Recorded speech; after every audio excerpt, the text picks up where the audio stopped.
ನೀವ್ ಹೇಳ್ತಾ ಇದ್ರಿ ದರ್ಶನ್ ಸರ್ ಅವ್ರದ್ದು ಒಂದು ಹಾಡ್ ಹೇಳ್ದೆ ಈ ಒಂದು ಸಾಂಗ್ ದೇವರ ನಾಮ ರಾಮ ಹನುಮಂದು ಅಣ್ಣ ಇದ್ರ ನಡುವೆ ಆಡ್ತಾ ಆಡ್ತಾ ಇನ್ನೊಂದ್ ಏನಂತಂದ್ರೆ ದರ್ಶನ್ ಅವರು ಜೊತೆ ಒಡನಾಟ ಅಂದ್ರೆ ತುಂಬಾ ನೀವು ಅವ್ರ ಜೊತೆ ಆಪ್ತರಾಗ್ಬಿಟ್ರಿ. ಹೌದಣ್ಣ. ಹೌದು, ಅದು ಆ ಒಂದು ಘಟನೆ ಎಲ್ಲಿಂದ ಸ್ಟಾರ್ಟ್ ಆಯ್ತು, ಏನು ಅದ್ರ ಬಗ್ಗೆ ಹೇಳೋದಾದ್ರೆ?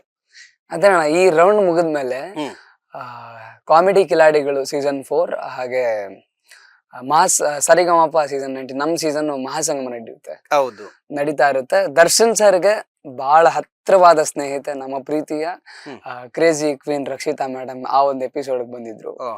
ನಾನು ಹೇಳಿದ್ದೆ, ಸರ್ ನಾನು ಪಕ್ಕಾ challenging star D boss Darshan sir ಅವರ ಅಪ್ಪಟ ಅಭಿಮಾನಿ, ನಾನು ಅವ್ರಿಗೆ ಮೀಟ್ ಆಗ್ಬೇಕು. ಹೌದಾ, ರಕ್ಷಿತಾ ಮೇಡಮ್ ಬರ್ತಾರೆ ಆ ಎಪಿಸೋಡ್ಗೆ, ಅವ್ರಿಗೆ ಹೇಳಿ ನೀನು ಅಂತಂದಾಗ ನಾನು ಮಹಾಸಂಗಮ ಶೂಟ್ ನಡೆಯುವಾಗ ಅವಾಗ್ಲೂ ದರ್ಶನ್ ಸರ್ ಹಾಡೇ ತಗೊಂಡಿದ್ದೆ, ಸಾರಥಿ ಚಿತ್ರದ್ದು. ಕೈ ಮುಗಿದ್ದು ಏರು ಇದು ಕನ್ನಡದ ತೇರು, ನಂಬಿ ಬಲ್ದು ಕೂರು ಇದು ಕನ್ನಡಿಗನ ತೇರು, ನಮ್ಮದು ಬೆವರಿನ ಬಂಡಿ ಎಂದು ನಿಲ್ಲುವುದಿಲ್ಲ, ನಿಮಗೆ ಸೇವೆಯ ಮಾಡೋ ಭಾಗ್ಯ ನೀಡಿದಿರಲ್ಲ, ನಾವೇ ನರನಾಡಿ ರಾಜಧಾನಿಗೆ ಅತಿರಥ ಮಾರಥ ಸಾರಥಿ. ಈ ಹಾಡು ಹಾಡಿದ್ದೆ.